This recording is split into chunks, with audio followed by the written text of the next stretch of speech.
Woz and Jobs became inseparable friends, but their first venture was not a computer.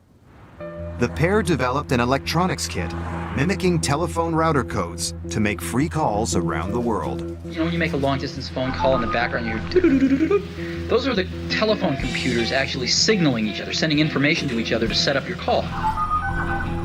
And there used to be a way to fool the entire telephone system into thinking you were a telephone computer. You could, call from a payphone, go to White Plains, New York, take a satellite to Europe, take a cable to Turkey, come back to Los Angeles, and you go around the world 3 or 4 times and call the payphone next door and shout in the phone, be about 30 seconds and come out the other phone.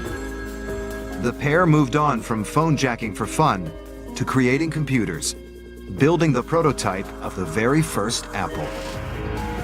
It's a fond memory for Steve Wozniak. He was always thinking about certain technology, the early products that got developed, the building parts, what those might lead to in our future. And he was always pushing me as an engineer. Could you possibly add this someday? Could you possibly add that someday? Yes, I could, thinking, no, it's way, way off. But eventually we all did.